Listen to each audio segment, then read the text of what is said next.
होता है। और भारत वात प्रकृति का देश है। देशों की प्रकृति होती है वात प्रकृति, क्योंकि गर्मी है, ज्यादा इलाके में गर्मी है, वात प्रकृति का देश है, रुक्ष देश है। चेन्नई जैसे 2, 4, 10 बड़े शहरों को छोड़ दो जो समुद्र के किनारे, बाकी देश रुक्ष है। रुक्ष माने सूखी हवा चलती है, तो रुक्ष है तो वात ही होगा। तो वात प्रकृति का देश है, इसलिए दौड़ना तो यहां बिल्कुल निषिद्ध है। दौड़ना तो नहीं, रनिंग तो बिल्कुल नहीं, वो ट्रेडमिल पे दौड़े वो भी नहीं, एक्सरसाइजर लाके उस पे भी दौड़े बिल्कुल नहीं। वो कहते हैं कि ऐसे व्यायाम जो स्लो हैं, जिनमें वायु ना बढ़े, तो सबसे अच्छा उन्होंने बताया सूर्य नमस्कार आपके लिए।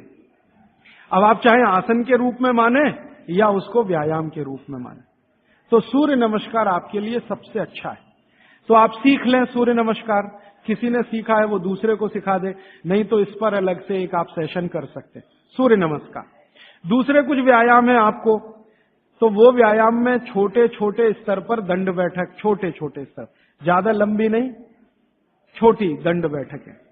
और छोटे छोटे स्तर के कोई भी व्यायाम जिसमें बहुत तेजी से पसीना ना निकले, सीधी सी बात, घर में हो तो बहुत अच्छा। अब वैसे माताओं को तो वाघभट्ट जी कहते हैं कि व्यायाम की अतिरिक्त जरूरत ही नहीं है। अगर वो रसोई घर के भोजन में लगी हैं तो बहुत सारे व्यायाम आपके वहीं हो रहे हैं। जैसे चक्की चला रहे हैं तो बहुत अच्छा है, सिलबट्टे पे चटनी बना रहे हैं तो बहुत अच्छा है। आप कहेंगे हम करते नहीं है, मैं प्रेरणा दे रहा हूं, करने लगे आप।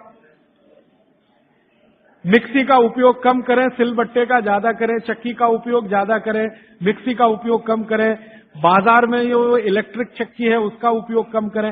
वो मैं पहले भी बोल चुका था, अभी भी बोल रहा हूं कि आप चक्की को चला के आटा पीसेंगे, उसकी क्वालिटी बहुत बेहतरीन होने ही वाली है, क्योंकि इसमें घर्षण कम है।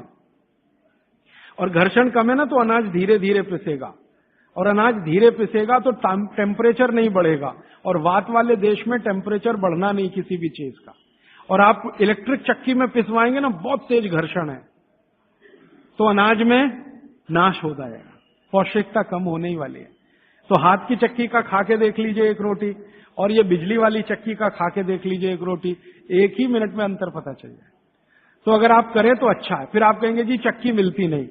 मैंने चेन्नई में देखा 2 लोगों को जो चक्की बना के देंगे, आप अगर उनको ऑर्डर दें तो। पत्थर वाले लोग यहां हैं, मैं 6 दिन से यहां घूम रहा हूं, सड़क पर दिखाई दिए, तो सिलबट्टा तो है उनके पास, चक्की नहीं है। क्यों नहीं है? वो कहते हैं कोई लेता नहीं तो क्या बनाए, आप लेंगे तो बनाएंगे। 2-4 बना हुआ है तो वो भी। और आपको कहीं ना मिले तो जरूर मुझे करें फोन, तो हम कुछ ट्रक भर भरा के राजस्थान से, गुजरात से भिजवाएंगे आपके पास। ट्रक भर के ही भेजेंगे तभी सस्ती पड़ेगी, 1-2 आएगी तो मुश्किल हो जाएगी। और आप अगर राजस्थान जाते हैं या गुजरात जाते हैं तो एक आध चक्की तो साथ में भी ला सकते हैं ना। AC 3 टायर में आप 60 किलो तक वजन ला सकते हैं, AC 2 में 100 किलो तक ला सकते हैं, और स्लीपर क्लास में 40 किलो तो ला ही सकते हैं कंफर्म टिकट पे। तो चक्की तो 20 किलो से ज्यादा होती ही नहीं है। तो आप भी जाएं कभी राजस्थान गुजरात तो 2 चक्की एक आदमी ला सकता है। तो आप लाएंगे चक्कियां तो क्या होने वाला है, वो जो बनाने वाले कारीगर बैठे हैं पत्थर वाले, उनका कुछ रोजगार तो बढ़े, कुछ रोजी रोटी चले, जो अभी धीरे धीरे बंद हो रही है। और उनकी रोजी रोटी अगर आपने चलाई, तो मैंने आपको सबसे पहले दिन एक बात बताई थी कि आप जिंदगी के अपने सब दुख दूर करिए, दैहिक, दैविक, भौतिक, और दूसरों के दुख दूर करने में मदद करिए तो मोक्ष मिलेगा। तो आपने चक्की बनाने वाले का भौतिक दुख तो दूर किया, चक्की खरीदी तो पैसा तो मिला, गरीबी कम हुई, रोजगार बढ़ा, तो भौतिक दुख भी अगर आपने कम किया तो मोक्ष की तरफ जा। तो चक्की है, सिलबट्टा है, कोशिश करें तो व्यायाम की अतिरिक्त जरूरत नहीं। और अगर नहीं कर पा रहे हैं तो थोड़ा हल्का फुल्का व्यायाम आप जरूर करें।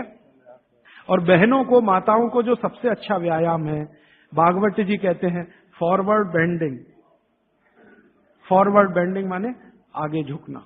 तो जितनी बार आप आगे झुकें, ध्यान रखें कमर से झुकें हमेशा, तो जिंदगी में कभी भी दर्द नहीं आएगा कमर का। आगे कमर को छोड़कर कहीं से भी झुकेंगे तो तकलीफ है। कोशिश करें कमर से झुकें, जितना झुक पाते हैं वहीं तक झुकें, जरूरत नहीं है कि नीचे तक झुकें। हो सकता है कमर से झुकें तो आपके हाथ घुटने तक ही आए, वहीं तक रहने दीजिए, सहज होकर करिए, असहज होकर मत करिए। तो थोड़ा व्यायाम 15-20 मिनट में पसीना आ जाएगा, उतना काफी। फिर उसके बाद मालिश, आपको भी मालिश जरूरी है, क्योंकि आपको भी कफ का असर ना बढ़े और आपका विकृत ना हो। तो आपको भी बच्चों की तरह ये बात ध्यान रखनी है कि सिर की मालिश ज्यादा, कान की भी मालिश ज्यादा, और बाकी शरीर की तो करनी है। और शरीर में सबसे ज्यादा मालिश तलवे की, पांव की। मालिश के बाद स्नान, स्नान उसी तरह से उबटन आदि से, और फिर भोजन, भोजन के बाद विश्राम 20 मिनट, फिर आपका काम, फिर रात्रि का माने शाम को 6-7 बजे का भोजन। इस तरह का नियम है पित्त वालों का। और वात वालों के लिए क्या है? जिनकी उम्र 60 के ऊपर है उनके लिए बागवती जी कहते हैं व्यायाम निषेध। जैसे बच्चों को निषेध वैसे उनको निषेध। उनके लिए मालिश बहुत जरूरी, जैसे बच्चों की वैसे वात वालों की। माने बुजुर्ग लोगों को मालिश बहुत जरूरी है, व्यायाम से भी ज्यादा। और मालिश करते समय ध्यान रखना है, सिर तलवे 2 चीज है, और कान भी। तो मालिश आप करें, व्यायाम करें तो बहुत ही हल्का फुल्का करें। लेकिन ये नियम बागवती जी ने नहीं बताया कि आप व्यायाम तब तक करें जब तक बगल में पसीना ना आए, क्योंकि एक उम्र के बाद पसीना बहुत कम हो जाता है। तो हो सकता है 1 घंटे तक भी ना आए और आप करते रहे। ये पित्त और कफ वालों के लिए है, सिर्फ वात वालों के लिए। तो वात वाले तो जीवन में जितने आराम से रह सकें। वैसे तो वात वालों के लिए बागवती जी कहते हैं कि उनको तो एक ही काम है, वो है दिशा निर्देश। बुजुर्गों का एक ही काम है कि घर में बैठे हैं और दिशा निर्देश दे रहे हैं, ऐसा मत करो, ऐसा करो, ऐसा मत करो, क्योंकि उन्होंने जीवन का सारा अनुभव ले लिया और वो अनुभव को मिलाकर आपको दिशा निर्देश कर रहे हैं। बाकी अपना पूजा पाठ, भक्ति वगैरह ज्यादा, क्योंकि इसमें मूवमेंट, बागवती जी बोलते हैं कि वात के लोगों को मूवमेंट सबसे कम होने चाहिए। तो ज्यादा भाग दौड़ नहीं, ज्यादा इधर उधर नहीं, आराम से सहजता से जितना होता है अपने शरीर को बचाते हुए उतना। तो मैंने कोशिश की कि आपको 1-1.25 घंटे में तीनों प्रकृति के लोगों की दिनचर्या बता सकूं। अब 30 तारीख को मैं थोड़ा कंक्लूड करूंगा तो कुछ बातें इसमें आ जाएंगी। अभी मेरा आपको विनम्र निवेदन है कि आप चाहें तो प्रश्न पूछें, लेकिन निवेदन दूसरा है कि जब तक प्रश्न का सत्र चले 10-15 मिनट कोई ना उठे, क्योंकि हो सकता है कि किसी ने जो प्रश्न पूछा वो आपके लिए भी बहुत काम का हो। मेरे पास एक स्लिप आ गई है, लिख के जरा इसको मैं बता दूं। मनुष्य के मूत्र का महत्व क्या? ये प्रश्न है। कल मैंने गोमूत्र का महत्व बताया था ना, तो मनुष्य के मूत्र का महत्व क्या? मनुष्य का मूत्र भी औषधि के रूप में काम आता है, और भागवत चिकित्सा में उसके लिए 2 सूत्र हैं। उन सूत्रों के अनुसार आप मनुष्य मूत्र पी सकते हैं, माने अपना स्वयं का मूत्र पी सकते हैं। लेकिन उसकी एक कंडीशन है। कंडीशन यह है कि आप संपूर्ण शाकाहारी होने चाहिए। संपूर्ण शाकाहारी माने मांस ना खाएं, मदिरा ना पिए, और आप ये जो है अंडे वंडा ना खाएं, तो आप अपना स्वयं का मूत्र भी उपयोग में ले सकते हैं। आपका जो मूत्र है और गाय का मूत्र है, फिर आपके मन में प्रश्न आएगा दोनों में क्या? तो भागवती जी ने बहुत स्पष्ट कहा, हमेशा गाय का मूत्र मनुष्य मूत्र से अच्छा। अगर गाय का मूत्र आसानी से उपलब्ध है तो वो पिए, नहीं उपलब्ध है तो आप स्वयं का मूत्र भी पी सकते हैं। अब स्वयं के मूत्र में वो कहते हैं कि सवेरे सवेरे जब सोकर उठें और पहला मूत्र हो वही उपयोगी है, बाकी दिन भर का नहीं। उठें और पहला मूत्र, और पहले मूत्र को भी कलेक्ट करने की विधि उन्होंने बताई है। वो विधि क्या है कि आप मूत्र करना शुरू करें तो पहला थोड़ा छोड़ें,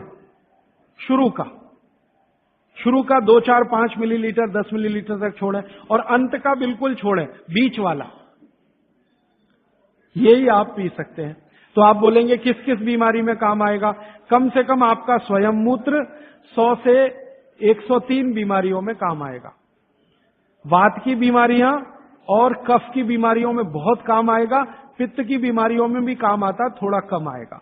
और उसके साथ आयुर्वेद की कुछ औषधियों का अगर कॉम्बिनेशन करें तो वो बहुत ही अच्छा है। अभी इतना ही कहता हूं, अगर विस्तार से सुनना हो तो फिर कोई एक्स्ट्रा सेशन हम करें तो अच्छा होगा।